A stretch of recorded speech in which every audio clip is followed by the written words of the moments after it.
When we left in March of 2020, we thought that we were going to go back to the buildings. I can't think about throughout the pandemic where there was a time where we needed Pencil to show up to support us in any way where they didn't. Pencil's been the one entity that's been 100% present from the beginning of the shutdown of schools till now. They've been there. It was just great to always have Pencil always thinking about how can I uplift and sustain this school, this organization, this community. And Pencil was at the forefront of saying, we can figure this out, which, you know, Uche, I don't know if you had similar experiences. I'm sure you did with Pencil as well. Most definitely. That question was asked of us as well. Like, what can we do for you right now? One of the hardest things as a principal, we find ourselves sometimes needing things and we don't know where to go. We know that thing exists out there, but the sphere of our access is so limited. And to have a organization where you have access to Fortune 500 executives, C-suite executives who are saying, how can we help? It's a dream come true.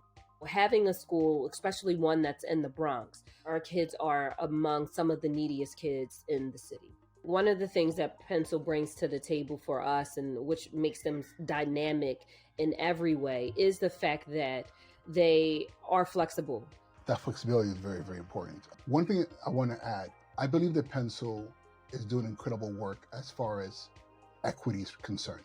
It's very important that we recognize the fact that our children are in constant need of validation because we live in a world where they don't get validated too often. It's important to have people who have been in the business industry for a very long time to come in and work with principals about how do we facilitate the systems thinking approach to what we do as school leaders. We are, as principals, CEOs of our own small companies. In partnership with an organization like Pencil, bringing companies to us, we have a product that we're producing. We're producing hopefully strong citizens for our country. People who are going to go and be hopefully one day, you know, leaders of industries and things of that nature. One of the things that we can continue to do as partnering with Pencil is growing and developing our relationship so that it becomes a staple in our school. College and career readiness workshops that our kids have been receiving, these career day explorations that our kids have been interested in, the Ladders for Leaders program. A partnership that we had at our school that was created because of Pencil ended up resulting in a program that we call RISE.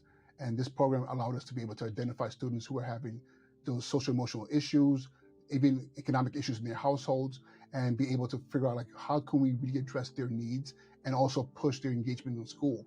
Planning for a school year where some families had lost their jobs and the kids had to become workers, or in some cases, or in many cases, where kids have lost their parents and now had to become the breadwinners. It's been challenging during this time because it is planning for the unknown. Pencil is like the ultimate middleman. Like it's like the ultimate middleman. They have an answer for everything. And if they don't, they'll find a way to make it happen. And I think as a school leader, that's very important because the amount of pressure that we carry on our shoulders is tremendous. They are really a staple in our school. I mean, at this point, we probably should just like put the Pencil logo on our school's letterhead, right? Because we're a Pencil school. What would it have been like for me as a kid at that age to know that someone's willing to say, oh, I will open the door for you? How cool would it be to give every kid in New York City that option and that opportunity to just like be able to explore something that they couldn't even imagine themselves ever doing? To have an organization like Pencil that says we open doors between corporate America and schools of great need and really be about that work, to me is incredible. If that's all Pencil has ever done for me as a principal, as a school, that's enough. Because I know that those moments are rare.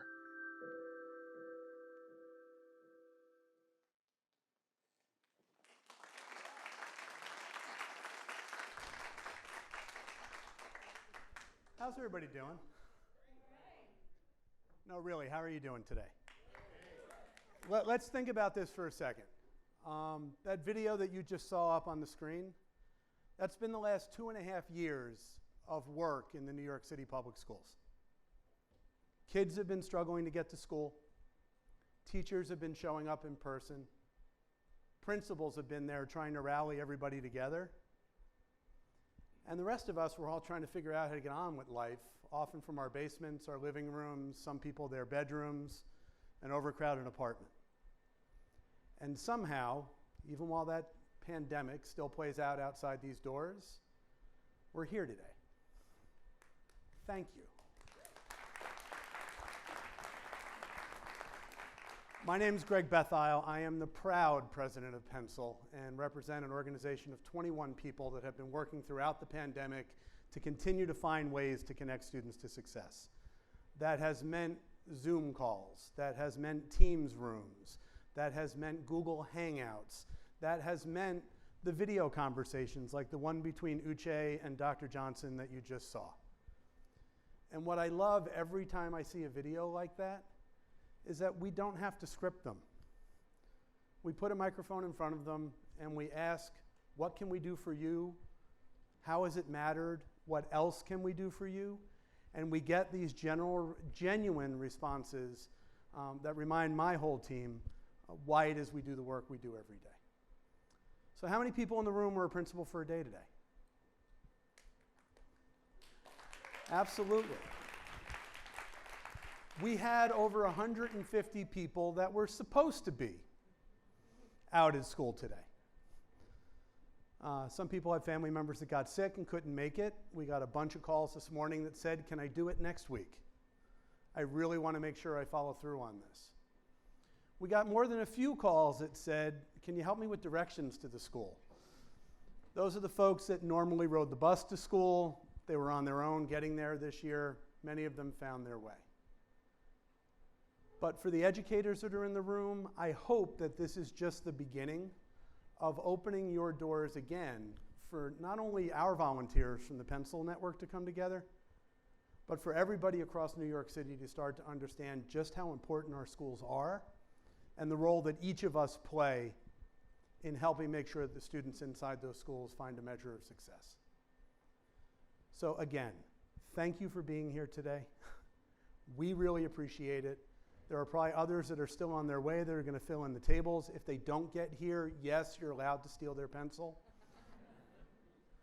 There's a joke I'm supposed to make right now. For those of you that break the pencil point, we have not found a maker of a giant pencil sharpener, so you are on your own. How many principals do we have in the room right now?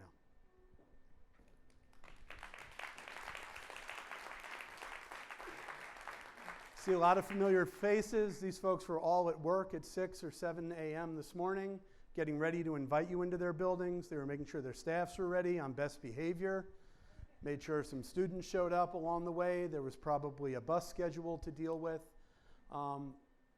But for most of us, this opportunity to be a principal for a day is just a brief opportunity to get a glimpse into not only what our principals deal with every day, and the real challenges that they face, but I think most importantly, the talent and potential that is in the New York City Public Schools that all of us have a stake in helping open doors for as we move forward. Now, one person I know is not a stranger to Principal for a Day is our board chair at Pencil, Chris Hayward. Chris, come on up.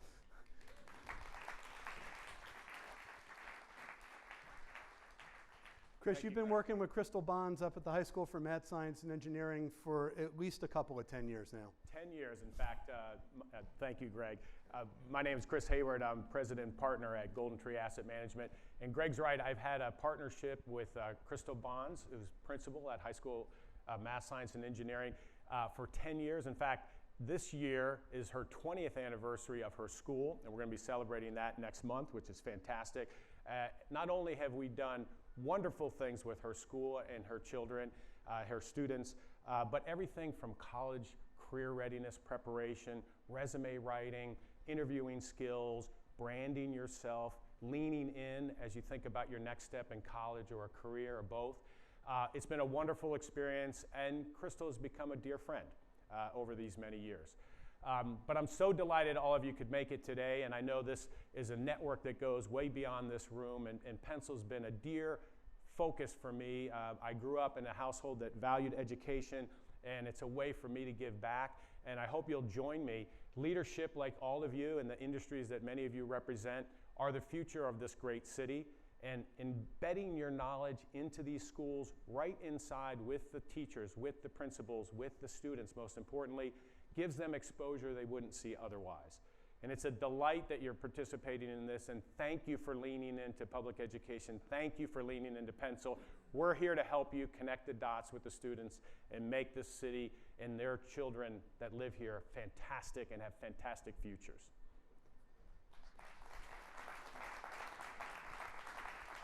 So Chris's journey started with a Principal for a Day visit to Crystal's school. And more than 10 years on, he is still partnered with that school. His team at Golden Tree Asset Management is still visiting that school regularly. And I don't think we can separate you and Crystal if we got the two of you in the room together. I want to thank everybody who went out today as a Principal for a Day. But it's really not just a day. We sell you a bill of goods. We tell you just show up for a couple of hours. But what we know begins to happen as you enter a school building is you begin to develop a relationship with the folks that you're meeting there. And that's going to play out in a lot of different ways depending on the day that you had today. Some of you made a new friend. 10 years from now, you'll be up here on the stage talking with your principal about what you did 10 years ago to open doors for your students. Some of you may have realized that there's a talent pool in our public schools. And if you hadn't thought about taking an internship this summer, I know Mayor Adams is going to be very, very happy if you help him reach the 100,000 student goal that they've set for summer youth employment this summer. I see David Fisher from the Mayor's Office of Youth Employment, who's asked Pencil to take 1,000 of those interns this summer. So we really do appreciate your help. We're doing okay so far. We'll talk about it later, Jessica, but I think we have about 500 jobs already, and we're about halfway to our goal with a couple of months to go. So Principal for a Day is a start of a set of relationships for you with the public schools that you may not have had before. Some of you, I see Ron Rudson's here. Ron, a Flushing High School graduate, got to be the Principal for a Day at his alma mater today. Thanks for heading back out there, Ron. These are all opportunities to see how we can help out. And we know how important that is. We're going to hear today from a few business leaders that have been involved with the Pencil Network for a few years, some of them more than 20. And they're going to share a little bit about their experience working with Pencil and pulling together a network of people that can be helpful to students. So we'll have those conversations today. But at the heart of everything we do is that notion of relationship. The relationships that you develop with principals, the mentoring relationships you develop with students. We talk about opening eyes, opening minds, and opening doors. That begins with the relationships that we establish that create opportunities for students to develop skills and ultimately open doors of opportunity that they couldn't have imagined were possible.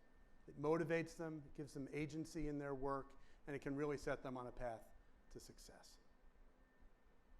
Chris?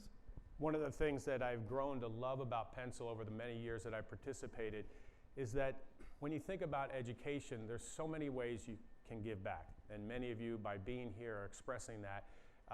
But one of the particular things that I love about the Pencil partnerships that develop between leaders in the business community and individual schools is precisely that. You go into the school. This is not trying to boil the ocean. You develop the relationships that Greg talked about with the principal, with the teachers, with the staff, and importantly with the students. And you can make a difference in a physical school and in the outcomes of those students. And that tangible feedback, it's certainly been rewarding to me, and I know my staff loves it. As Greg mentioned, we go into our partnership with Crystal and her staff. It's just wonderful because it's very tangible, it's very real. And those of you that participated in schools today, you saw that, and you have an ability to touch the schools. And as leaders in the business community, what better way to impart our knowledge, our experience in this great city back to students that may not otherwise have that exposure. And it's a lot about opening minds and opening vision to what's available to them literally in their backyard. And you can have a real say in that and a real hand on their success. And so I applaud you for participating today. Please network it out even further. And as Greg said, expand it beyond Principal for a Day. Make it a partnership with a school. I think you'll find it very rewarding. Thank you again. And on behalf of the entire board of directors at Pencil, we're delighted you're here. And with that, I'd like to welcome to the stage Jessica Bino, who is Pencil's Vice President and Chief Strategy Officer. Jessica? Thank you so much, Greg. Thank you, Chris. And thank you, everybody who participated in the day. From our schools that hosted visits to our students that participated in amazing programming and conversations today, to our executives that went out in person across all 5 boroughs. Yes, Staten Island too, the furthest reaches of Queens, up to the Pelham in the Bronx, right? All 5 boroughs.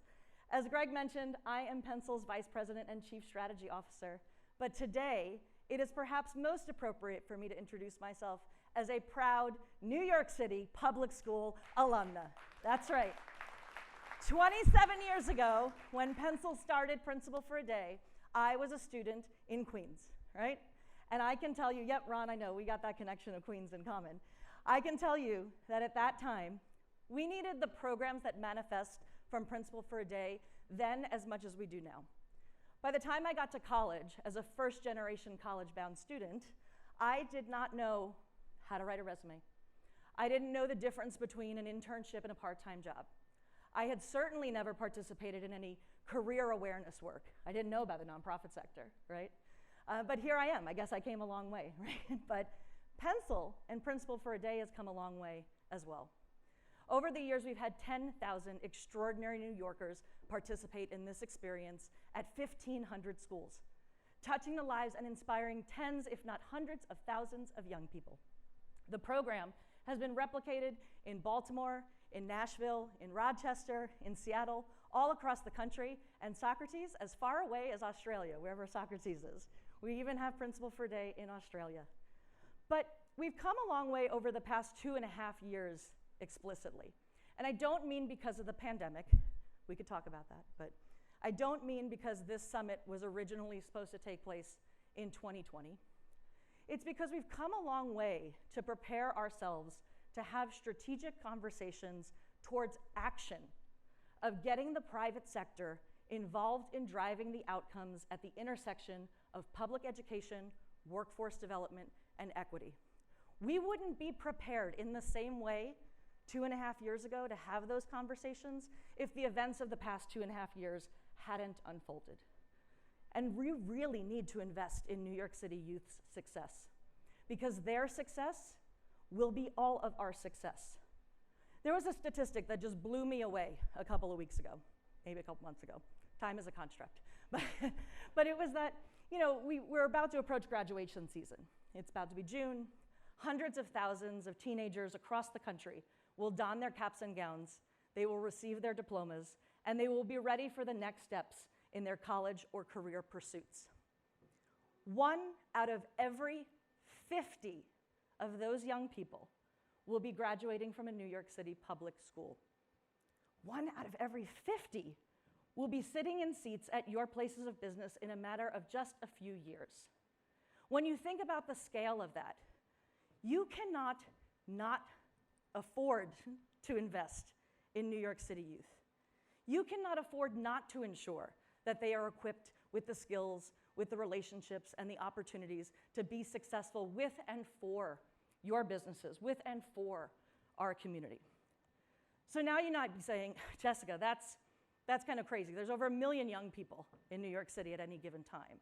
How can the business community really be responsible for ensuring the success of all of those young people, right? And how can we do that and enter a landscape in a way that aligns with the goals of the Department of Ed, the Department of Youth and Community Development, other agencies, countless nonprofits? It can be really daunting. But don't worry. That's why we're here today. We're here to give you a blueprint, probably several blueprints, to make it easy for your companies to get involved and support New York City students' success. That's why I'm so excited about this first portion of the summit. We have 3 extraordinary executive leaders from Pencil Partners, and they are going to talk to you about how their CSR departments, HR departments, DEI initiatives are all working towards this common goal. They're going to give you concrete examples, and they're going to tell you how they got involved and what it did for them as much as for the students they served. So we should get started with that, right? I know you're eager, you're ready, right? I want you to take notes because there'll be a homework assignment at the end of this portion. We sent you to school afterwards, after all, you had to get a little homework assignment here, right? So we're going to get started, and I want you to listen up, listen closely, start to get those wheels turning. I like that, Hendo, taking the pencil, taking some notes. That's great. So to kick us off of this series of 3 executive keynotes, I'm delighted to invite a vice president from our host today, Aparna Pappu, the vice president of engineering at Google. Aparna, the floor is yours.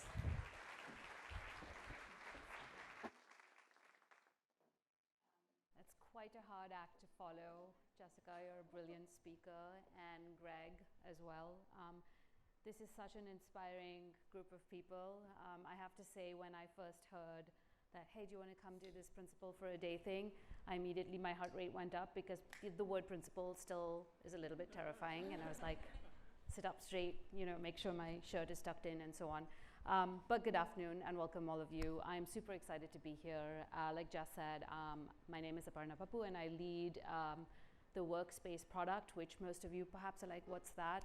But if you use Gmail, if you use Google Meet, if you use Google Docs, if you use any of these products that allow students, consumers, parents, enterprises to create content, communicate, me and my team build those. So we're grateful for all of the support that we get from you all. But I'm also here in the capacity as Google NYC's tech site lead. I get to represent the site in many events like this, and it's actually really humbling to be a part of this city and this community. When people think of Google, they often think of like, gosh, I don't really know, they're a bunch of nerds or a bunch of software engineers. This is 100% true, but that is not all we are, and every opportunity I get to explain how completely accessible we are and how completely normal we are to anyone, I grab that. And so we are about 12,000 people right now in Google New York, in New York City alone. I mean, obviously COVID, work from home and so on, but this is our home. And we want to open up this home and make it super accessible to pretty much anybody from any walk of life and resemble the amazing melting pot that is our city. And I mentioned software engineers. I am a software engineer, but to have a thriving career in technology, you can be a lawyer, you can be an accountant, you can be marketing, and we desperately need all of these amazing disciplines to come work in technology, because technology is not just about building software and flinging it at the users. It's a lot more than that, and working really closely with our users. And I'll tell you a few stories. I know we have a clock, and I'm going to try very hard to keep it. I'm going to share some numbers, but pair those with some stories to say why this matters so much to us. So we have a number of ways in which we engage with our community. Obviously, Pencil is one of them. We have products like CS First in some sense, which is a program that creates a curriculum for computer science that makes it so that you don't have to do any of the work. And Jessica used the word blueprint, basically a blueprint. 100,000 New York City area students have been exposed to this particular curriculum. We have this app called Grasshopper, and there's been 80,000 downloads of this app, and it teaches you how to code. Anybody can do it, trust me, you should try. But one of the things that I'm super proud of is actually Google Classroom and Google Workspace for Education. The teams are right here in New York City, 2 blocks away, writing the software that powered a lot of these schools during the pandemic. When the pandemic started in March 2020, it was so great to be in New York, because when we got the call that like 1 million students need to be onboarded onto this thing, and can our system scale? And very often when you sort of hear this abstract notion of some school district somewhere wants something, this was New York, this was our home, this was our chance to be like, we will not let these people down no matter what. And so people worked night and day to make sure that these systems scaled and worked and were reliable, and it was great. There's also programs like Code Next and Computer Science Summer Institute and apprenticeships that we work closely with people like Pursuit to make happen. And I want to share 2 stories from there. One is a program called Computer Science Summer Institute, which CSSI, there's about 350 students who participated. If you or your students are interested, I highly encourage you to take part in it. It allows you to consider technology as a career when, for many people, it's too foreign, too weird, too Silicon Valley.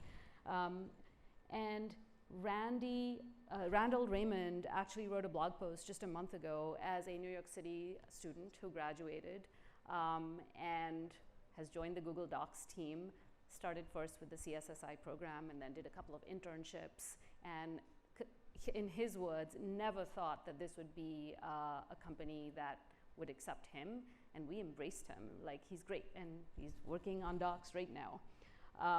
Apprenticeships are really interesting. I think, Jessica, you mentioned a first-generation college graduate. That's not true for everybody.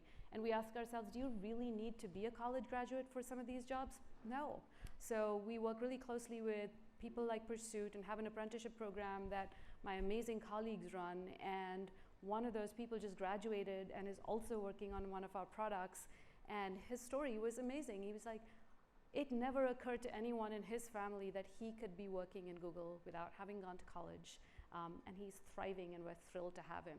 I share these stories because many of you in this room are probably thinking there's a fixed path to getting into your companies. And if anything, we've learned that technology has just made it incredibly accessible and ubiquitous, and anybody can do anything. And I'm super proud to be part of a company from whom the mission is to enable anybody to achieve their dreams, because information is now globally accessible. So I don't have a lot more to say other than we're here.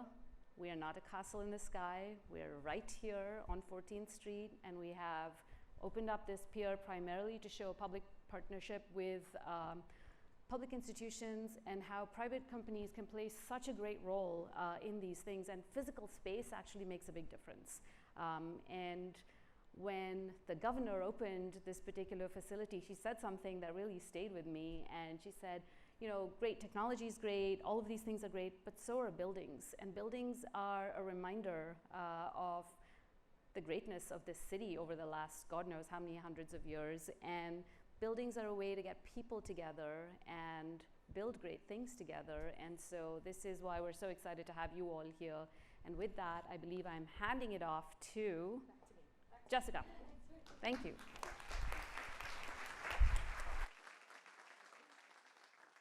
All right. So we got to hear from our host, from Aparna, and hear about the ways that Google is disrupting, really, what education means and what the pathways to the workforce mean. It's my pleasure next to introduce a speaker from one of our partners, DTCC. DTCC has been a partner of Pencil's across every spectrum of our program.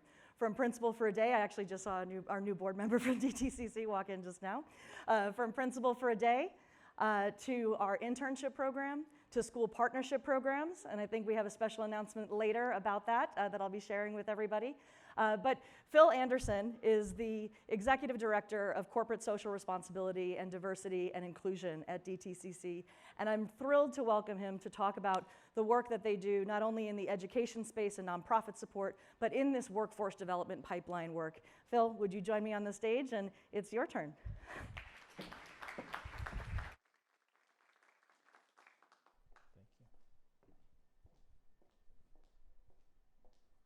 Thank you, Jessica. Hello, everyone. I'm so happy to be able to do this in person for the first time in 2 years. I think it's an amazing time warp is what it is that we've all been through, but we're here, back, and ready to go. As you heard during the introduction, I am Phil Anderson, Executive Director of Diversity and Inclusion, as well as Corporate Social Responsibility. But sometimes I refer to myself as one of the luckiest persons on the face of this earth.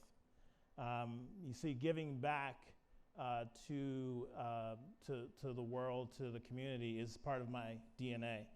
And having been raised by my grandparents in the West Indies, in Jamaica in the West Indies, the lesson of empowering the community was a very early one and often repeated.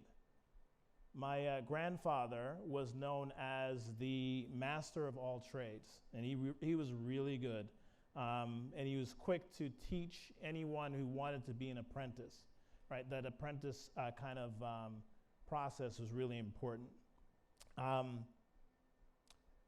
But sadly, I picked up none of that. I was too young, I guess, but my brother, who I lean on, learned everything about the trades. My grandmother, on the other hand, taught me how to cook, how to sew, how to clean, and generally how to take care of myself. So I learned how to do that and was very excited in applying those types of things. But both my maternal grandparents donated their services and or bartered, because oftentimes people couldn't pay for it, right? So they did that. So again, we learned those lessons very quickly. So it's not surprising that when I was in college, I befriended a young homeless man who was passing by my front stoop, and I was sitting there worrying about life and what the arc of my life is going to look like. And if y'all remember college, everything was, this dramatic issue that we had to figure out. But in looking back on it and comparing it to his life, it was easy to understand that I needed to kind of adjust. Despite some of the concerns from my roommates, over time, I allowed this young man to come into my house, to take a shower, to be able to sleep, to even just eat. And I even handed over a winter coat of mine because he didn't have one. So, we also discussed the circumstances of his life and what he could do to kind of change that. And then fast forward 6 months later, what happened was this young man comes, gives me a call rather, and says, hey, guess what? I'm starting to the paramedic program, and I'm going to become a paramedic. And what I'm looking forward to doing with my life, is completely changed. And these were things we had discussed at the time. So it's quite amazing to hear that. So, what is this all about? You've heard of the whole adage that when you find the work that you love, that you will never work a day in your life, right? You've heard it? It's not true. You have to work really hard. That's true, but the lift is certainly a lot easier. But I'm indeed very lucky and privileged with the opportunity to lead the diversity in corporate and social responsibility efforts at DTCC. However, the cherry on top for this Sunday is that when you find an organization that is not only matches the values that you have, but also shows up in the communities that you live and work in and delivers upon that commitment. And we do that through employee-driven causes. So whatever you are passionate about, you get an opportunity to give back in whatever way you'd like to do. Time, treasure, and talent. You do that. But we also have priority areas, and we take that just as seriously with a focus. For those of you that don't know DTCC, let me just do a brief introduction. Through our subsidiaries, we advance the industry-leading solutions that help secure and shape the future growth of the global financial markets. Today, we stand at the center of those trading activities and processing trillions of dollars, yes, I did say trillions of dollars of securities on a daily basis. So really important stuff. The market has to keep going in order for us to continue. So one of our priority areas is about STEM and getting to those students and giving back to them, because there's a shortage of STEM talent in general, and then when you talk about diverse STEM talent, it's even more, there's even less opportunities.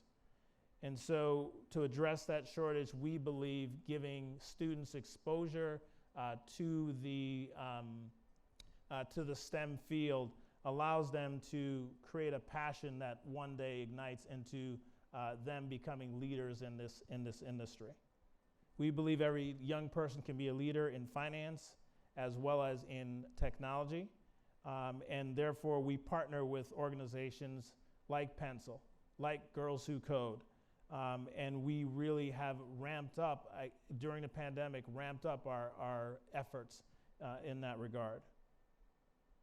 During the pandemic, we realized a couple really important things, that because of the virtual network, it was going to be very difficult to get the same experience that we did in person.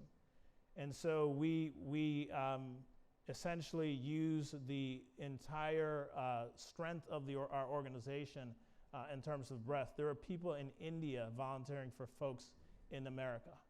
And so we did an outreach and got 5 times as many volunteers as we did in the year prior. So we went from 50 volunteers to 250 overnight. And so we leveraged that virtual network. But what we also realized that it was that the students were going to have a very different experience than they have in the past, and allowed them to continue the discussion and continue the learning through a program that we put together, the Rising Stars program. And so we took all of our CSR partners and got together and had all those volunteers volunteer even more hours throughout the year. And we did things like, Jessica, teach people how to write resumes, teach people how to interview, because we feel that part is really important too. It's not just about the technical experiences. So we did those things. And some of the results, early results, but we've had 4 people come on board as either interns or full-time employees. And so we expect that will continue, and selfishly, we hope more and more folks come on.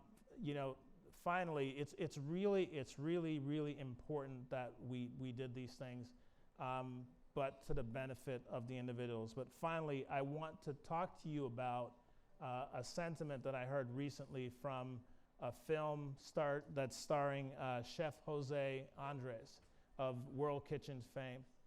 And he talked about a lesson that he learned in the early days of giving relief to folks in disaster areas. He realized very quickly that local folks really needed, local folks on that disaster kind of recovery team, because they knew where the ingredients were. They knew how to source and get people to help. They knew where all the chefs were, who all the chefs are. And in that opportunity, he learned that, hey, what I was doing and coming in and being the savior wasn't necessarily the right thing to do. But the most important thing was when World Central Kitchen left, what would happen would be that the people that he had marshaled and gotten together would essentially go on and continue the work. A really important lesson. And he said this, as and I quote, he said essentially, the redemption of the giver is not the real thing that we're aiming for here. It's the redemption of the receiver. And I hope that sentiment resonates with you all, and I hope that it encourages you all to give back more, and that we all have the privilege of empowering the receiver. And with that, I want to say thank you for all of that you do, but we're very excited about what the future will bring, and hopefully more engagement rather than less. So thank you.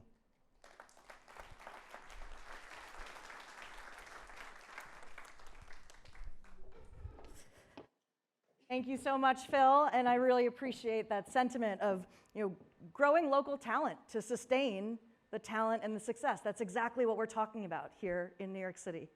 And so I'm really happy to close this portion with our third executive keynote, a woman I've really gotten to know and love working with over these past almost 6 years since I've been at Pencil.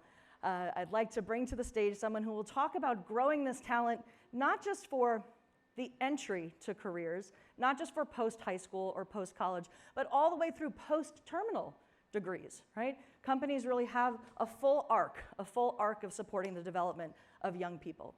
So I'll bring to the stage now the Director of Social Responsibility and the Weil Foundation from Weil Gotshal, Hedieh Fakhriyazdi. Hedieh, it's all yours. And the feeling is mutual, Jessica. I absolutely adore you. Thank you for everything that you do. As Jessica mentioned, I'm Hedieh Fakhriyazdi. It's so nice to be here with you all, and thank you, Greg, as well, for the invitation. Pencil has been near and dear to my heart for over 10 years. I've led, and my team and I, along with Crystal, have led our partnership with Pencil while I've been at Weil for 8 years, and previous to that at Bloomberg. And so it's almost difficult for me to have this conversation at times without tearing up, because my love for Pencil runs so deep. My firm, Weil, Gotshal & Manges, is one of the largest law firms in the world. We're based here in New York City, and we've been a partner to Pencil and lucky to have had them serve as a partner with us for nearly 3 decades. When Pencil was first launching as an organization, Weil was the first place that hosted them and offered them kind of free office space.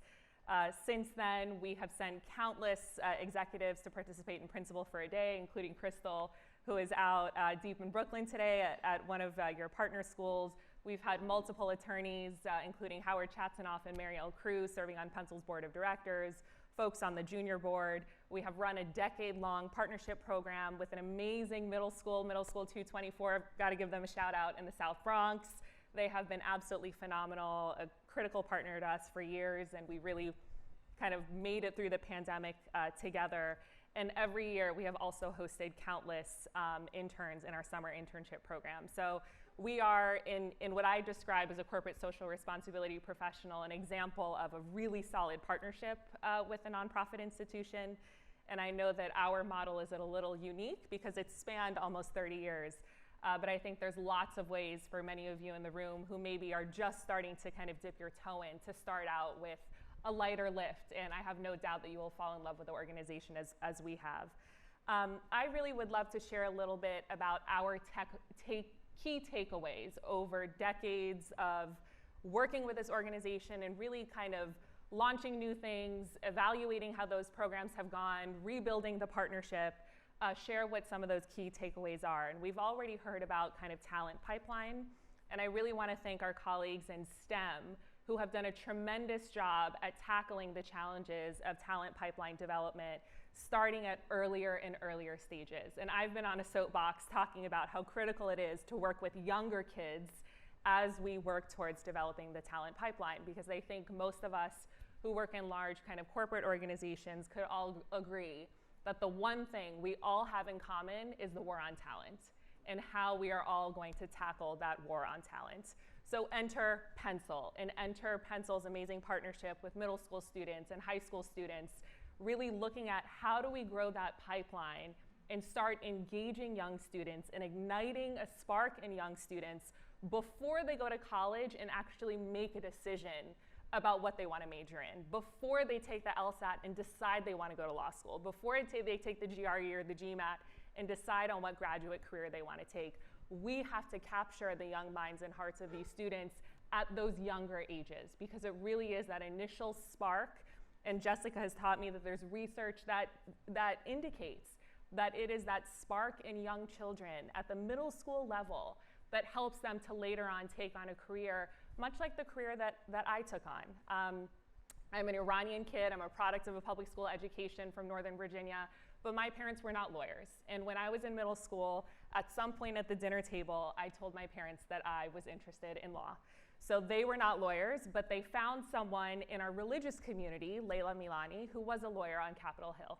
And they tapped on Layla's shoulder one day at our Baha'i Sunday school, and they said, "Layla, our kid is really interested in law.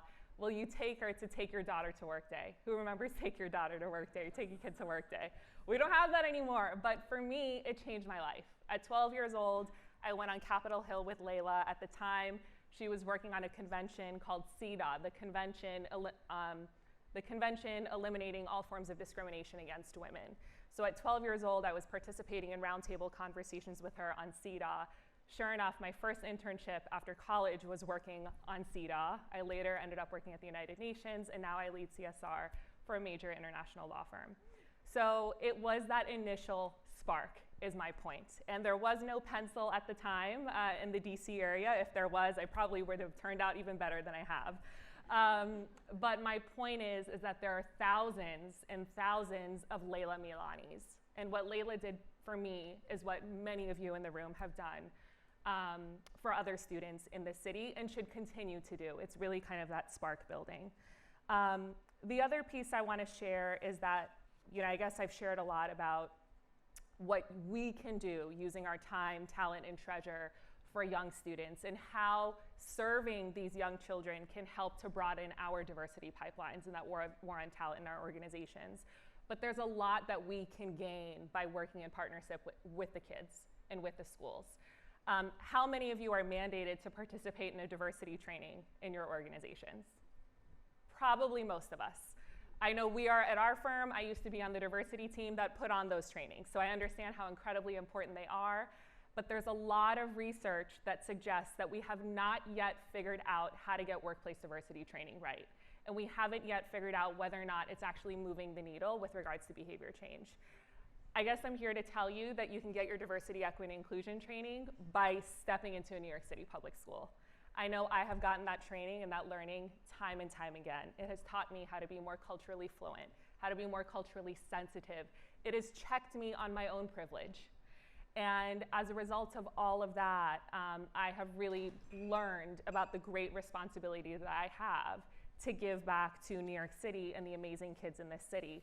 There are a lot of really important realities that every year when Crystal, my colleague, and I work on engaging our volunteers in the Pencil program, one of the things that we do is we mandate them to participate in a site visit with the children's school.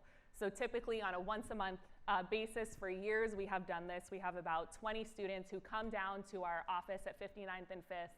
Most of the children tell us it is their first time, and we used to work with a school in the South Bronx, it is the very first time they've been down to see where Central Park starts.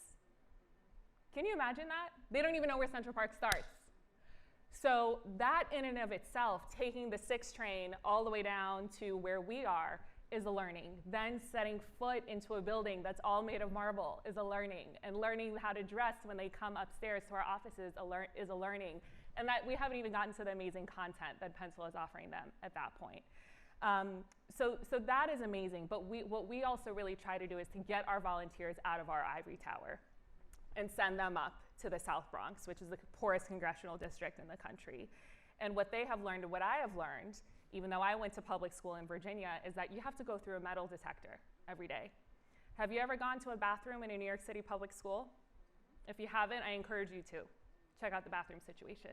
I encourage you to look at the textbooks that the children are using to teach a lot of the kids. It makes me emotional because some of those textbooks, when I looked at them, were from the year that I was in high school, many, many years ago.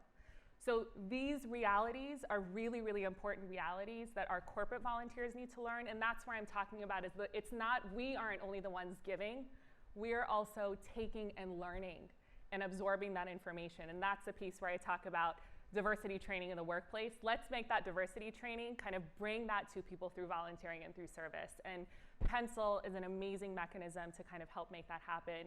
If you want to learn more about how companies like Weil and DTCC and Google have helped to make that happen, please let me know. And I think the final thing I would say is I work as a corporate philanthropy grant maker.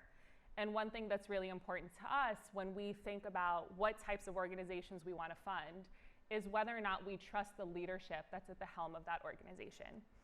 I trust implicitly the leadership that is running this organization. Greg Bethile, Jessica Bino, the board, your amazing staff.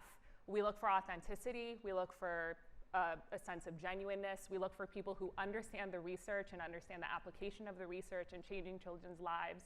I cannot say more wonderful things about this organization and the cultural fluency with which they run this institution. And we are very lucky to work in partnership with you all, and so are our students and the communities that you serve. So thank you for everything that you're doing.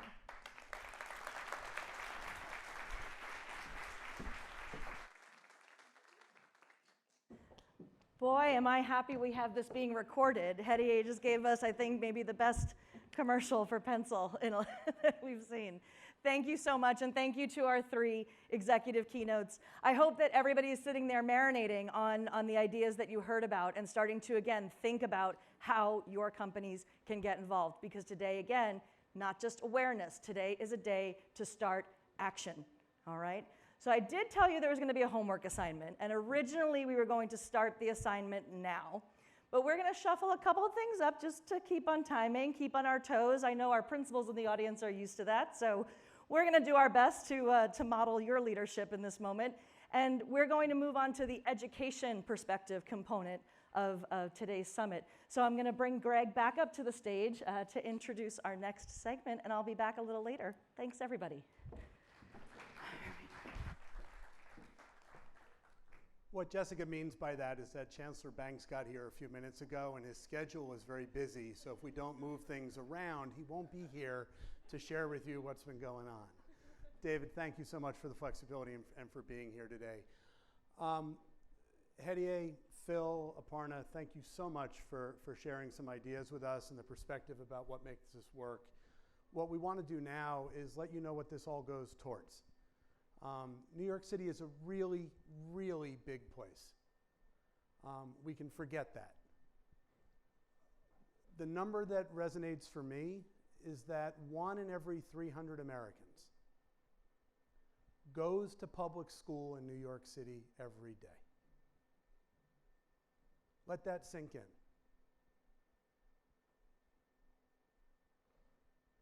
And there is one person working for one mayor who is tasked with making sure that those students have what they need to fulfill their potential. I have been fortunate to work for 6 chancellors across a few different mayors. I have been very, very fortunate to know David Banks for a number of years. But I want to share a story that I didn't know, honestly, until about an hour ago. You heard Hedieh talking about starting early in the pipeline, that spark for students is so important. Well, apparently that same thing is true for chancellors. David Banks comes from the Eagle Academy. In fact, he was the founding principal of the Eagle Academy for Young Men. We're really lucky to have Don Ruff here, currently president of Eagle Academy. Glad you could be here today, Don.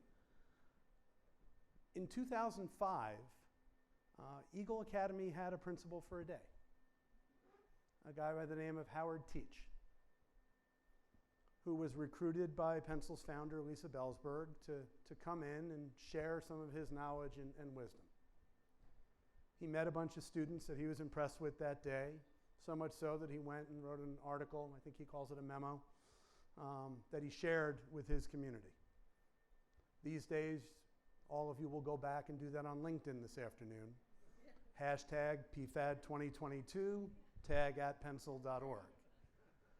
But what's really cool and that I did not know is that David would be here today. I knew that. I'm going to invite David up to speak in just a second. But Howard, if you could stand up for a second.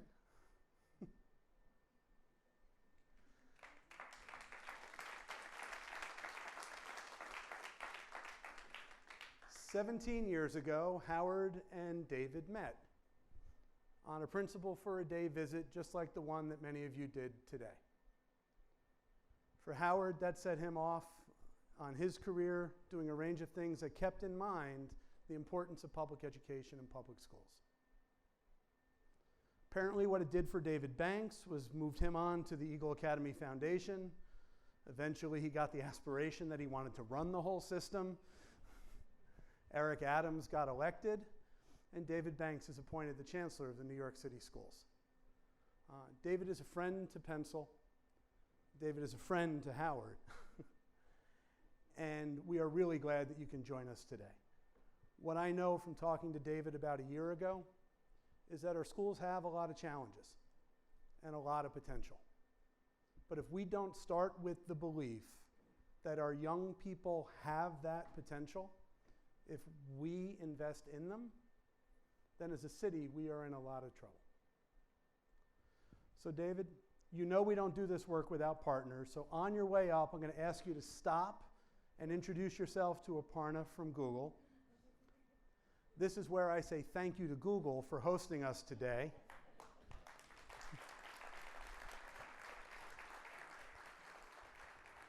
If I did this right, we got the photographer ready,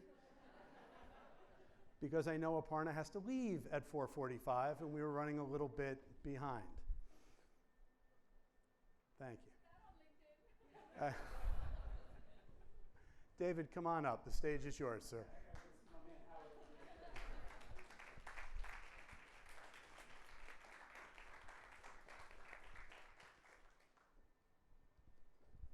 I knew you were going to do that. Welcome. Thank you, man. It's all yours. Listen, before it's all mine, I got to say this as well. You know, our new mayor has talked about, come over here, man. Our new mayor has talked about we got to bring more swag back to New York, right? You've heard him say that? Have y'all checked out the shoes? That's what I'm talking about. Go ahead, Greg. Appreciate you, man. Thank you. Absolutely. Well, listen, first of all, I'm going to be brief. I'm just really happy to be here. I've been a supporter of Pencil for many, many years. And D. Ruff, good to see you. I see some of the principals that I know around the city who are here as well. But I want to tell you that in this moment in time, the work of Pencil is more critical than you may even realize. And under this administration, with this mayor and this chancellor, the work that Pencil does in engaging the corporate community is about to go down. So here's what I mean by that. We came in, I'm in my 5th month now as chancellor, and the mayor really gave us a very significant charge, which was really to transform this system. It's the largest school system in the world. We all know that. There are some places that operate at a very high level with wonderful things that are taking place. Some of you, I'm sure, experienced some of it even today. But there are also very significant challenges throughout the system. And I was amazed that as I got to Tweed, that there were so many really smart people who worked there, that we should not have the kinds of outcomes that we have. We have great, smart people all across the system. And yet 65% of black and brown children never achieve proficiency in the system. And think about that. Howard, we have a $38 billion annual budget. Should be no reason in the world why a child can't read with $38 billion. I remember speaking to a good friend of mine, Bill Lewis, who's years at Lazard, and he said to me, I send you my child in kindergarten, and they stay with you all the way through the 12th grade. You've had them for 12, 13, and without pre-K work, 14 years. Every taxpayer is spending over $300,000 per child during that experience. He says, so as a business guy, my question is, what's my return on investment? What is the kind of young person that you will produce that makes the $300,000 plus investment worth it? And unfortunately, we have been producing a lot of young people who we give diplomas to who don't know a lot, unfortunately. A lot of stuff that they just can't do. So you think about the notion of financial literacy. You know how many of our young people, after we take them through this entire experience, have no clue how to open up a bank account? That should be unconscionable. Opening up a bank account should be the most simple thing that they should all know. These are talking about investing in the stock market, understanding the U.S. economy, how it works, how money is made in this country, in this global economy. Not a clue do they have. Civic engagement. You should understand when you graduate from our schools. I just got back from Albany, meeting with the state legislature. What does the state assembly person do? What are they responsible for? And what's different about that versus the state senator? What does the attorney general do? Which is the federal attorney general has a different role than the state attorney general, which is different from a U.S. attorney, which is different from a district attorney. Far too many of our kids have no real idea about the distinctions. So it's no secret that so many Americans don't even vote. They're not even a real part of this democratic process. And it's because we don't build that muscle from K to 12.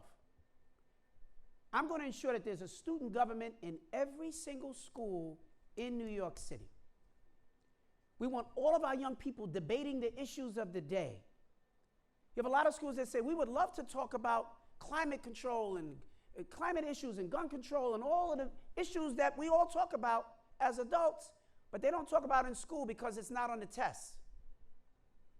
That we spend so much of our time, effort, and energy focused purely on preparing kids to take standardized exams, which very often are not connected to anything that's really relevant in their lives. We have to change that. Tests are important, but they're not everything. And so making the educational experience a relevant experience is critically important. But I will tell you that the North Star for us, our theme is bright starts, bold futures. Ensuring that every child can read no later than the 3rd grade is an absolute must. No exceptions.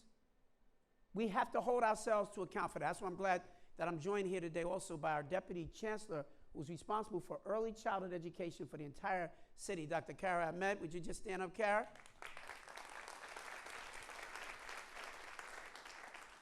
So she's got to ensure that we get all of our young people off to a bright start and a solid foundation in literacy. Because you can't have bold futures if you don't have a solid foundation. But it's the bold future that I wanted really to talk to all of you about for just a moment. You are going to hear in the next few days a series of announcements that will be made by the mayor and myself, which really speak to this issue of creating career pathways for all young people. Every student that comes through our public schools needs to be assured that when they graduate, they have a post-secondary plan, Donald Ruff, that there's a level of clarity. If they want to go to college, we want them to make sure that they have the skills and the ability to be able to not only go to college, but to complete college. A lot of kids have no interest in going to college. And in today's economy, college is not absolutely necessary for everybody. There's some kids who want to get right into the world of work right as they graduate from high school. And we ought to put them in a position where they can do that in a very viable way. We've had conversations with CEOs of companies all over the city who have said, we need you to produce young people who can do some stuff. We're producing young people who some of whom go to college and don't complete college, and then just acquire all of this debt that they don't have a college degree to help pay off. And we have a lot of young people who don't even go to college, and they're really going, in, many of them, into low-wage jobs. We need to create an ability for these young people to be able to step into this 21st century economy in a real, significant way that puts them on the path to the middle class and beyond. We can do that, but we can only do that if we're working together with you. For far too long, other than a pencil, schools have operated in complete silos. The business community does what it does. The school community does what it does. And I'm telling you, in a lot of schools, if you close your eyes, it might as well be 1950, except there's a smart board in the front of the room. A deeper connection to the real world is what we need all of our kids to understand. But here's a piece that you don't hear regularly. I believe that the connecting point that will get us to where we need to go is not simply the business community and the kids, the teachers who are in between, the teachers themselves. Most teachers were good students. They love working with young people. They're in this for all the right reasons, and they have no idea what it means to work at a place like Google. No understanding about how you work here.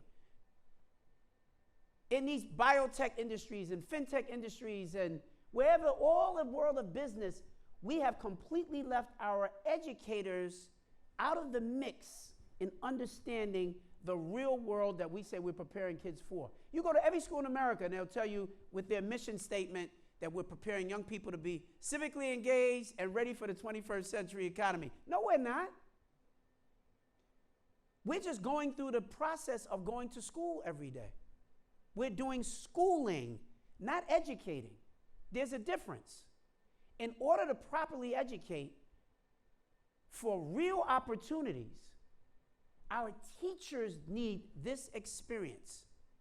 This is what we're going to be putting out a real call to action, is to partner with the business community to help develop our teachers' understanding about what's coming next. Because if the teachers get the aha moment, they will help to reinforce the internship opportunities and all the ways in which we want to engage kids directly. For far too long, we've simply gone from the employer straight over to the student. But if we engage the teachers in the middle, and those educators and those principals, they can be that linchpin that really connects and deepens everything that we're trying to do. And with technology today, we don't have to be limited by everybody having to descend on your quarters here at Google. You can open up the minds of the teachers, the educators, the students, and even the parents through technology. So we've got to really think out of the box, look at new and creative ways to engage in a significant way. I visit schools. I visited Rikers Island a month ago, and I'm watching some young people, and they're learning plumbing and HVAC stuff and all these things, and they're fully engaged. And I said, how did you wind up here? And they said school was just terrible. It was boring. That's the number one thing you'll hear from kids who just get disengaged from school. Boring, not relevant to my life. And one young man jumped up and said, if we were doing stuff like this when I was in high school, I would have gone every day. And think about that. That's a real indictment on the system. Why shouldn't we put young people in a position to do real stuff, hands-on learning, things that can ultimately connect them to real employment that gets them off of mommy and daddy's payroll? That's what they want. We owe that to them. And so there's a huge body of work that we are putting together. We've got whole teams that are really working on this. We're going to be working and reaching out to Greg and his team here at Pencil to help us connect more deeply to the business world and the business community, because ultimately what we're looking to solve for young people will only happen if we're all in this together. And so stay tuned. There's some things that are going to be happening, but I'm just putting out the call now, so you got a heads up that we need you. Our students need you. Our educators need you. And we can transform the lives of so many of these young people if we work in partnership together. So thank you, everybody. Don't go anywhere yet. All right. So David, we need you. Okay. To take a seat. All righty. I'm going to invite Shiza and Jeannie to come up and join us. Folks, this conversation about the intersection of business and education in the lives of students and teachers and educators is critically important. We've been having that conversation for a really, really long time. And the question isn't just how do we do that, but how do we do it for all kids in all schools? Now, Shiza, you've been one of those students. I watched you sitting here listening to all of these talks from all the business executives, from the Chancellor. Tell us a little bit about yourself and what you think about all this and what kids need.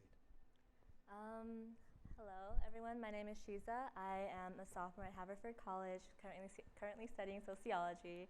And honestly, I have been with Pencil for about 3-4 years now. I've been doing internships with them since I was 17. And throughout this whole session, I have just been very empowered to hear these leaders speak about how passionate they are about, I guess, empowering the youth. I was definitely, just like you mentioned, Hedieh, I was one of those students that went to New York City Public Schools up all the way through high school.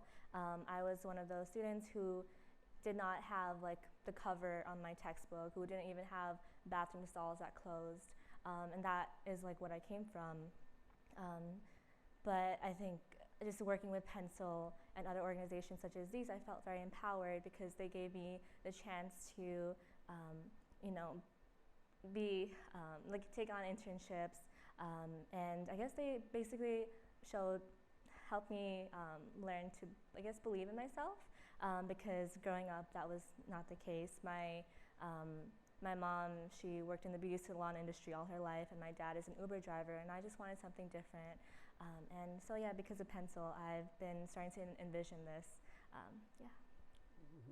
When we talk about sort of setting that spark and opening up the potential, she's been with us for 3 internships over the last few years. I know you took a gap year after graduating from Bard Early College and then on to Haverford, a really terrible place from everything I understand.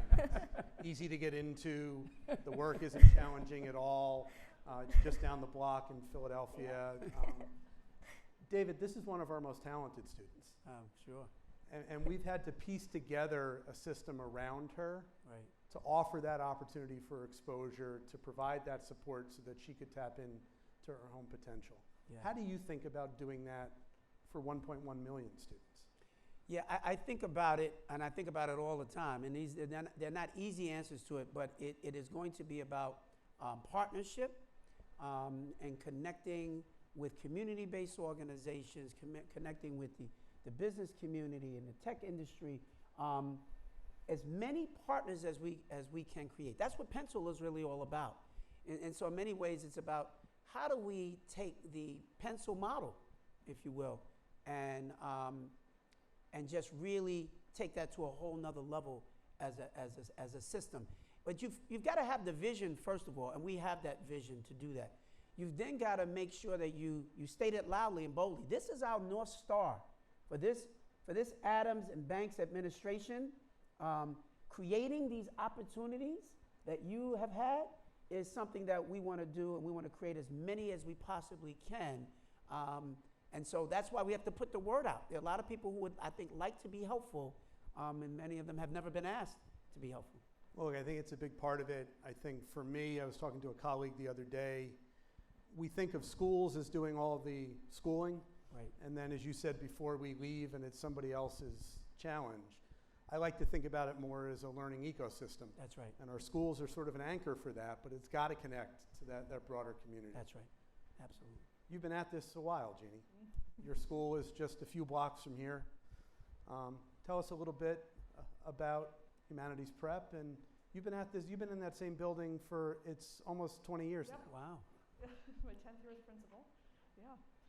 And Humanities Prep, this is our 5th year working with Pencil, I believe. And our partner is Bank of America. And Humanities Prep is a small school. We are a transfer school, and we also enroll traditional 9th graders.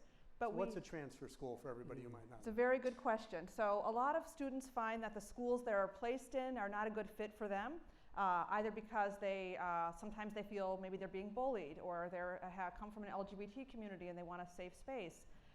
Sometimes they are behind in credits and they're looking for a nurturing community to start over. So we serve those students, and we also serve those who just come to us as traditional 9th graders.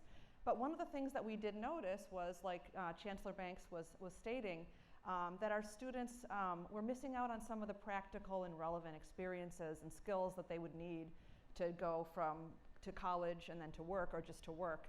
And Pencil has been really instrumental in helping us bring that into our school and bring our students out into the business world and to see what that's like. So I'm very grateful. So Shiza, where was your first internship? I interned with the New York City Parks Department. Yeah. And your second internship? I interned with this organization called Why Hunger, which addresses food insecurity throughout the world. And your third internship?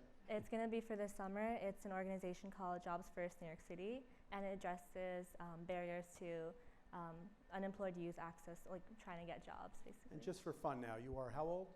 I'm 20. Love it. So just by a show of hands, how many folks in the audience had 3 jobs before they were 20? Oh, okay. The question isn't the value of that experience. It's how do we create the web of relationships around students like Shiza to be able to attain those opportunities. That's right. So David, the mayor set a big goal for this summer. Yeah. 100,000 students in paid internships. 100,000 students in paid internships, and the goal is to have kids get real experiences, right? And more corporate experiences than we've ever had. Not that every student has to work in a corporate a place. You worked in the Parks Department. There's great experiences. Right? There's so many lessons for us to learn. But I think, as we talk about And we look at what's happening all around us every single day on TV and all of the violence that we've seen. You know, we've got to keep kids fully engaged and giving them meaningful things to do. It's going to be a long, hot summer. And so engaging as many of these students as we possibly can is going to be critically important. And that's why, again, the partnership is here. So those of you who are in a position to say, hey, we'd love to be a part of that process with you this summer. We can take on some young people to work with us. Please let me know. We've got some other folks, I think, who are here from the mayor's office who will be helpful. Hold on a second. Uh-huh. We'll let him know on your behalf. There you go. We've got to place about 1,000 of those students. So we're almost there. Katie King is raising her hand in the back, our senior program officer. Yes. We're happy to share, David. And look, I think it speaks to one of the bigger challenges. We've had all these programs before. Pencil's been doing internships for 15 or 20 years now. Eagle Academy did internships. Right. We didn't invent these things. The challenge is in a city as big as New York, how do we connect the dots among all of these different systems? That's right. So it's easy for the business community to find its way to support kids, and easy for students like Shiza to find their way to the opportunity that's going to be right for them. But Jeannie, you've been taking your kids to Bank of America for 5 years now. Mm-hmm. What is it like for them when they walk into that building for the first time? It's an incredible experience, and actually that is one of the most transformative parts, is actually being in each other's spaces. And when they walked into that building and they actually went up into one of the executive suites that had a beautiful view, and we work with the mergers and acquisitions department, and they started to envision themselves. That's right. And that's where it begins. They're like, wow, I could do this. And this particular executive told them about his experience. He opened up to them. He was vulnerable. He talked about his own failures, his map to success, his road to success, how it was bumpy. And then they started to think, oh, wait a minute, you know, I can connect with that. And that's where they started to really open themselves to a career in finance. And what they're exposed to is what they become. So it was, they talk about it. Every student who visits the office, they talk about it for weeks and weeks. That's right. Mm-hmm. I just got to say, Greg, you know, when Hedieh mentioned earlier, right, that your family connected you to that lawyer because they saw the interest that you expressed. That's what we're talking about. We're talking about that on a grander scale that is very intentional. Your parents didn't just happen to speak to that person. They saw your interest, they saw your gifts, and they were intentional. This school system has to be intentional about making those connections. There are young people right now who are not on track, whose lives they're kind of running around in the dark because no one has ever given them the exposure. They are brilliant. They have all of the talent in the world. They could play major positions in any of your companies, but it's our responsibility to tap that. I would always say that, you know, Tiger Woods, we would never have known his brilliance as a golfer if his dad didn't put the club in his hand. And we have to put that club in the hands of all of these young people. We do it for some. We just don't do it for all. And I'm a firm believer that in this global economy, we have so much wasted human capital sitting on the sidelines that we cannot afford if we intend to continue to compete as a nation at the level that we need to be. Everybody has to be in the game, and we can make that happen, but only through collective partnership. And Shiza, I see you nodding your head as the Chancellor speaking. Yep. I imagine you're thinking of some friends and others that haven't had the opportunities to do that. No. What would you ask of the business community if they were going to step up and help out? I would say invite the youth into your company's organization, provide mentorship, even apprenticeships and on-the-job trainings, because a lot of youth, they don't have the resources or time to, gain skills. Like for me, I was a caretaker for my brother with developmental delays all up until high school, and so I couldn't always, sit down and learn a new skill. So, having more on-the-job trainings, having more apprenticeships, having more mentorships to also inspire youth, I think that would be very valuable. Mm-hmm. And Jeannie, from the school perspective, you've got, I think, 4 or 5 schools on the campus with you on 18th Street. Mm-hmm. They don't all have the same opportunities. As a principal, how do we make it easier for principals to engage with the business community? What do we need to bring to your door? That's a really good question. I think that what we would probably need is kind of the openness and willingness to invite our students out into the business world.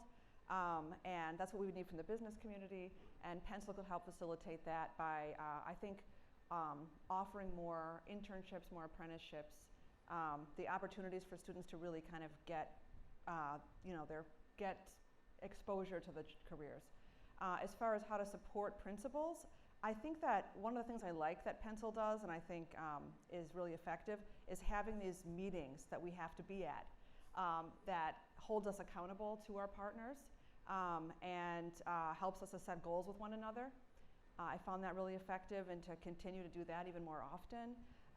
But overall, I feel like as organizations go, I've been very supported by Pencil, and I have a lot of different partnerships. But I feel that in particular, Pencil is really all about principals and corporations. Well, look, let me finish on this note. David, we've been at this for 27 years now. Yep. There's over 12,000 New Yorkers that have been a principal for a day, like the folks that are arrayed here. We've impacted almost 50,000 students out of the millions that have passed through the New York City schools. Sure. I think this North Star vision you have of every student being on a career path to a living wage and economic security is something I think we can all get behind, because I know the city needs that. Yep. But what I'm sure of is it's going to come from the web of relationships that we begin to knit here today. That's right. Howard is here from 2005. I know Louis Warren, our vice chair of our board, is here. I know the principal that he worked with for years at MS 226 is now a deputy superintendent and working on that work, but brings her Pencil experience and the experience with JP Morgan Chase with her. Right. We know Weil, as we heard before, has been working for almost 27 years alongside with us. Folks like Golden Tree. We have the whole team from DTCC here. Jason, a new board member at Pencil. I love the choice of colors. Thank you. Jason joined our board just a couple of months ago. He came up to the offices at Paul Hastings that sit right over Grand Central Station. And he looked out the window and he said, "This was the buildings that I only had dreamed I could be in when I was a kid in Chicago." We can do this for more kids, but we've got to be smarter about it. And we've got to build the systems that are going to make it easier for everybody to do this. David, you said you've been at this 5 months. I assume you're not done yet. We should expect all of this to be fixed by September. Of course. I know Mayor Adams has at least 4 years to do this, maybe 8 if we're lucky. Right.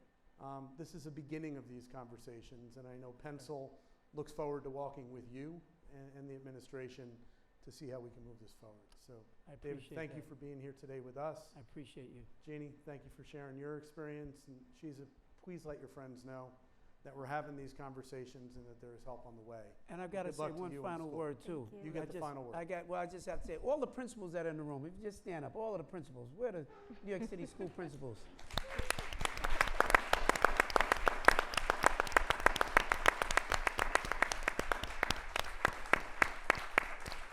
I just want to say to all of them, as the chancellor of the school system, how much I absolutely appreciate all of you, that I appreciate the time, the sacrifice that you have made, even going through this pandemic, which we're still not completely on the other side of. No one knows the work that you have done like I do, as somebody who was a principal for 11 years, sitting now as chancellor. And I know the hours that you've had to put in. I know that the level of sacrifice and the impact that it has taken even on your own families. And I just want to say to each one of you, I appreciate you, I thank you, and we cannot move this school system without you. Thank you for everything that you do every day. Okay, so here's what we're going to do, because we do pay attention to that bell at school. At this point, Jessica was supposed to come back up. I was supposed to thank everybody for being here. We get off the stage. You can get off stage. I know you got to get back to work. Congratulations on getting that fair student funding for you. Thank you. That's right, man. Thank you. Take care, everybody. Thank you so much. Thank you. Nice to meet you. Thank you so much. We're going to wrap up in about 2 minutes. Jessica has one thing to ask of all of you, and then something magical is going to happen. So we do need everybody to stay in their seats for a couple minutes, because I'm told that there's a view on the other side of these walls, and if we all wish hard enough, the walls will actually lift up into the ceiling, and we'll be able to enjoy some cocktails. But before we do that, Jessica. We just wanted to wrap up our day. I told you that today was a day of action, not just awareness, and I tried to seed and tease a couple of announcements. I also told you were going to have to do some homework, and because of some timing, that homework is going to have to happen during cocktails during the reception, but I don't think you all will mind. What I wanted to share is that each of the 3 keynote speakers that we had today were selected intentionally, and they all have follow-up action related to their work with pencil. One of the new initiatives that I'm most excited about, I'm going to kind of go in reverse order, and I'm going to call out a couple people to stand up because we've been working on this behind the scenes. I have a couple of friends who started to seed the idea of a advisory group of law firms, major law firms in New York. There's lots of them, more than I ever realized, to be honest, that I've learned about over the past couple weeks. So I want to ask Kim Shamsky to stand up, Heather Canaday to stand up, Marielle Cruz, board member Marielle Cruz to stand up, Jared Alexander to stand up, and Hedieh to stand up. The 5 of us, the 5 of them and I, are starting to put together the scaffolding for a legal industry advisory group that will start to think about how these many law firms that have footprints in New York City can get involved in the kinds of programs that you just heard about. And this is going to start right away. I think everybody here knows I'm a woman of action. This is going to be starting right away. Kim Shamsky has already gotten 2 law firms to start to give us some seed funding for this work. And if anybody here represents a law firm, I encourage you to talk to any of these 5 or myself during the reception, and we will get you onboarded and get you at that first meeting that we have to start to establish some new programs to light the spark as early as possible, as Hedieh said. So I want to thank the 5 intrepid initial members of the group, and stay tuned for more information on that. The second commitment that I want to share is from our friends at DTCC. Phil and his colleague Ficker and I and my colleague Hannah, we had a conversation just a couple of days ago, actually. And DTCC is committed to expanding their school partnership work with us, and we're really hopeful that it's going to be, if it all went well today, Jason, we're really hopeful that it's going to be at the school that Jason was a principal for a day at in Brooklyn today. So thank you, DTCC, for your continued commitment and expansion of your programming so that we could reach more young people through this transformative work. And then yes, applause, yes. And then finally, our hosts for today, Google. We have been in conversation with the Google team on a number of fronts. First of all, they heard about the legal advisory group, and I think they got a little bit jealous. And they've talked about Hendo wants to start her own group with me for the tech group. There is Tech NYC. We'll get looped into all of that, but we really appreciate that Google wants to think strategically about that with their own company and the 12,000 New Yorkers that are part of the company here, and also their partners. So we're going to be working on that, but also we're going to be working on taking their applied digital skills curriculum and embedding it in some of our summer employment work. Pencil has an incredible program that we launched during the pandemic called Career Explorers. It's very much like a simulated internship, and students really need to make sure that they're getting additional skills and resources that, again, are a blueprint. They're ready-made. We're ready to go with them.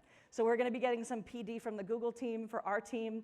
I'm pretty sure we could probably get PD for a bunch of principals if they want it to learn about that curriculum. I'm making commitments on the fly now. But Google is going to be working on that with us over the summer, and then also exploring other ways to expand school partnerships around app design and STEM and all the wonderful things that we know the Google team can help us with. So those are the exciting announcements. If anybody else would like to make an announcement, we're open for business to be able to do that from the floor. But what we really hope is that during the reception, you will start to have those ideas and come to us and say, I want to build a partnership with the school that I was at.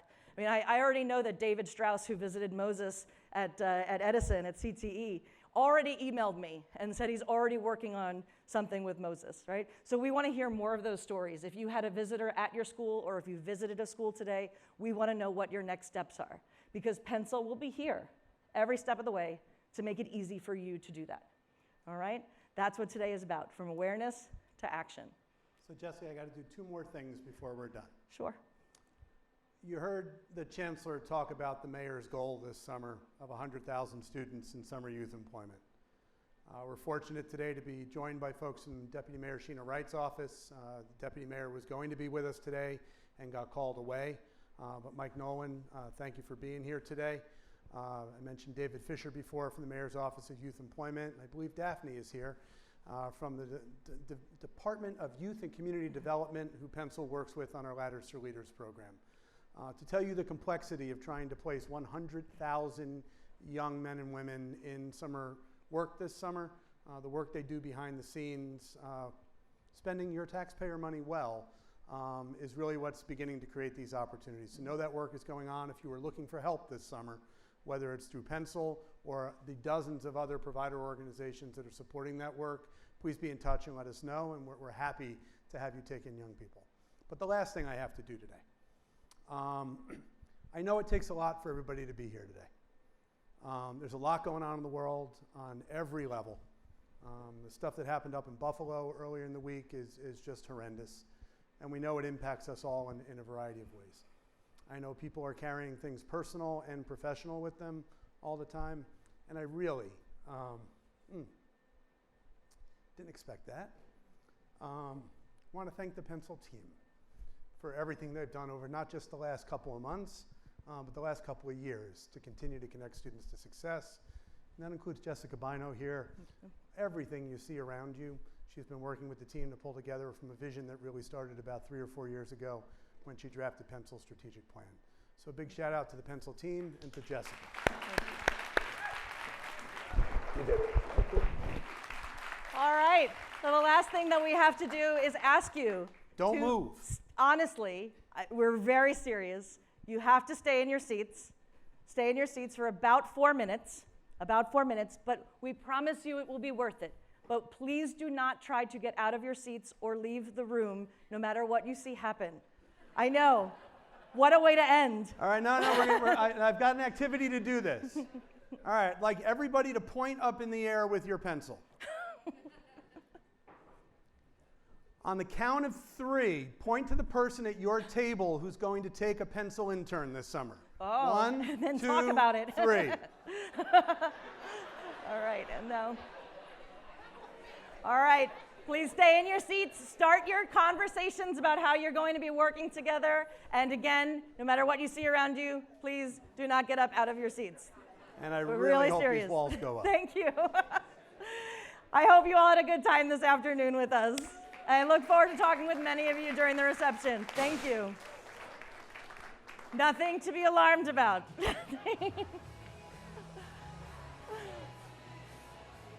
All right.